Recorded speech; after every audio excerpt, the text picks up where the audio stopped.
TV7 Israel News is made possible thanks to your generous donation.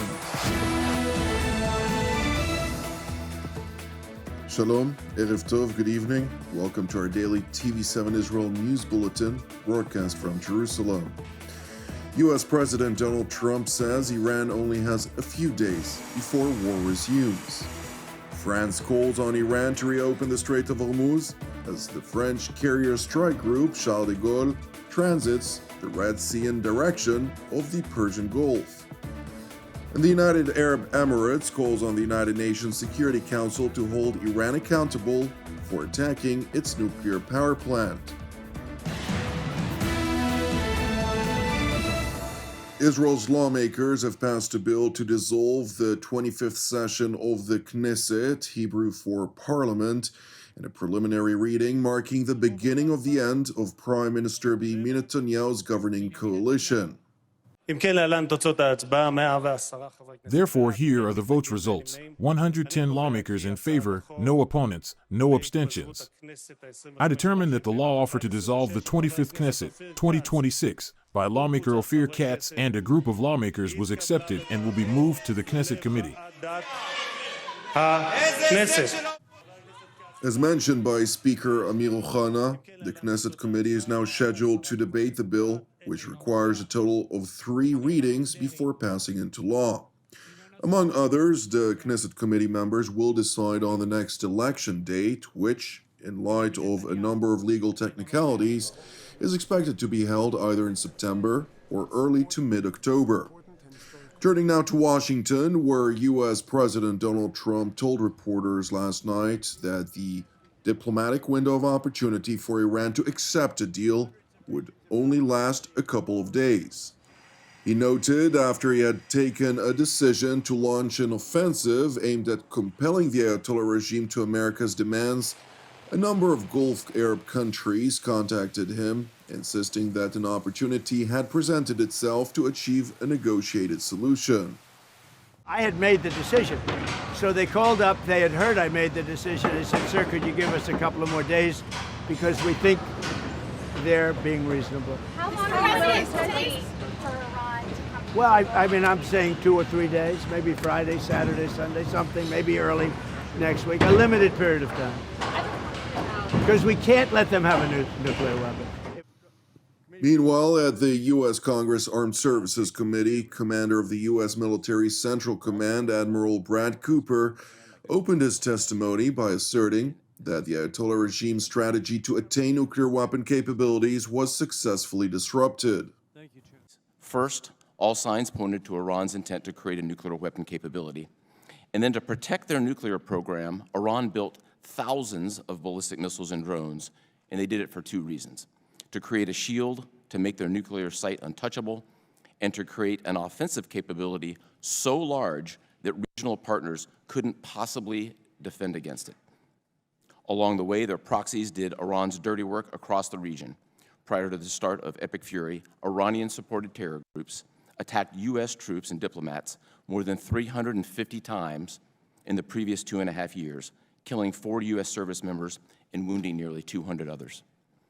To directly counter this accelerating Iranian strategy that we all saw, the U.S. military was directed by the President to execute 2 significant operations, and here are the results. First, Operation Midnight Hammer significantly degraded Iran's nuclear program. And second, Operation Epic Fury significantly degraded Iran's ballistic missiles and drones while destroying 90% of their defense industrial base, ensuring that Iran cannot reconstitute for years. And then finally, Iran spent decades and billions of dollars arming proxies. Today, Hamas, Hezbollah, and the Houthis are cut off from Iran's weapons supply and support. Said a different way, American military action derailed Iran's strategy that was 47 years in the making. While the cessation of hostilities continues to hold despite repeated violations by the Islamic Republic of Iran, Admiral Cooper emphasized the success of the naval blockade, which deprives Tehran's flailing economy. The ceasefire continues, and consistent with the President's direction, we've established a highly effective maritime blockade of Iran. To date, we've turned away 88 ships.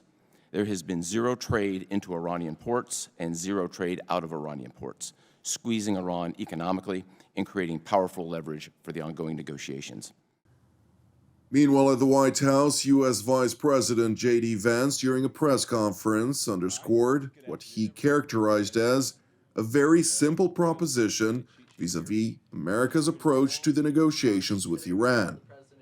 It's actually a very simple proposition here. There are two options, two pathways we can go down when it comes to the Iran situation. So step back for a little bit. What the President of the United States has said is, number one, Iran can never have a nuclear weapon.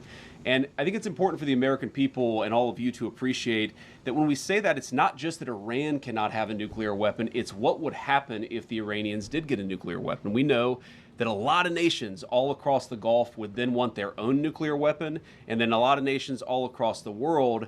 And what has been a very effective bright spot of American foreign policy really for the last 20 or so years would disappear overnight. If you have every country in the world scrambling to try to get a nuclear weapon, it would make us all much less safe. And Iran would really be the first domino and what would set off a nuclear arms race all over the world. That's very, very bad for the safety of our country. As the father of 3 young kids, I don't want them to inherit a world where 20 additional regimes, half of them very dangerous and very sympathetic to terrorists, have nuclear weapons. We want to keep the number of countries that have nuclear weapons small, and that's why Iran cannot have a nuclear weapon, on top of all the other things that we might be worried about, that they themselves could use it, that they could use it in leverage and economic control or economic negotiations. We just don't want them to have a nuclear weapon. The American vice president went on to respond to a question on whether he trusts the Ayatollah regime was negotiating in good faith, since the majority of Americans do not. So do I personally believe it? The honest answer is, how could I possibly know, right? And you negotiate with people, and sometimes you feel like you're making progress, and sometimes you feel like you're not making progress. What I think is that the Iranians want to make a deal. What I think is that the Iranians recognize that a nuclear weapon is the red line for the United States of America, that they've internalized that, but we're not going to know until we're actually putting pen to paper on signing a deal. We've had a lot of drafts, a lot of pieces of paper going back and forth, but I will not say with confidence that we're going to reach a deal until we're actually signing a negotiated settlement here. And I think that it's ultimately up to the Iranians whether they're willing to meet us, because I think we're certainly doing a good job and we're certainly negotiating in good faith. We're going to have to see what ultimately happens with them. I can't say with confidence because I don't know what's in the mind of the other side. Turning to the United Nations headquarters in New York, where an emergency session was held by the world body's Security Council after Iran's Islamic Revolutionary Guards Corps mounted a drone attack against the United Arab Emirates' nuclear reactor earlier this week. Thankfully, the attack only caused minor damage to a generator at the outskirts of the reactor, yet according to the IAEA, it could have resulted in a nuclear catastrophe. In case of an attack on the Baraka nuclear power plant, a direct hit could result in a very high release of radioactivity to the environment. A hit that disabled the lines supplying electrical power to the plant could increase the likelihood of its reactor's cores melting, which could result in a high release of radioactivity. In their worst cases, both scenarios would necessitate protective actions, such as evacuations and sheltering of the population, or the need to take stable iodine, with the reach extending to distances from a few to several hundred kilometers. Radiation monitoring would need to cover distances of several hundred kilometers, and food restrictions may need to be implemented. The Emirati ambassador to the United Nations, for his part, emphasized the UAE's right to self-defense in the face of the Ayatollah regime's unprovoked aggression, all the while urging the international community to ensure that such attacks do not continue with impunity. This brazen attack is not an isolated incident, but occurs in a wider regional context in which persistent cross-border attacks by one state and its proxies have pushed the region toward heightened escalation and dangerous confrontation. The region cannot continue to be pulled toward deeper instability by terrorists and extremists, threatening civilians, critical infrastructure, international shipping, and now nuclear safety. The Security Council must ensure that such attacks do not continue with impunity. Turning to Yemen, where the Iranian proxy Ansar Allah, which is dominated by the Houthi tribe, held a rally in support of the Ayatollah regime in Iran and its proxies Hezbollah in Lebanon and the Islamist Hamas in the Gaza Strip. Death to America, death to Israel. Curse the Jews, victory for Islam. We came out in support of the Holy Quran and in solidarity with our brothers in Gaza for the sake of Al-Aqsa. We stand in solidarity with our brothers in Lebanon and Iran.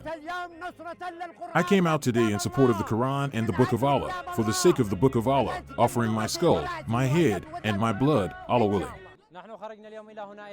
We came out here today to Al Sabeen Square in response to the noble leader, may Allah preserve him, and in support of the Book of Allah, the Holy Quran, this book that brought the nation out of darkness into light. The Jew and the Zionists seek to target this book so that the nation remains in darkness. It is important to highlight that the leader of the Houthis, namely Abdel Malik al-Houthi, announced earlier today that in the event that a negotiated solution is not achieved between the United States and Iran, he had instructed Ansar Allah to prepare for wider escalation. Thank you for watching TV7 Israel News. In light of the biblical holiday of Shavuot, TV7 Israel News will not broadcast tomorrow and on Friday. And with that, I would like to wish you a happy holiday and encourage you, if you are blessed by TV7 Israel, which is exclusively reliant on donations from our viewers, please consider contributing. You can donate via our website at www.tv7israelnews.com. Please pray for the peace of Jerusalem and redemption of Israel.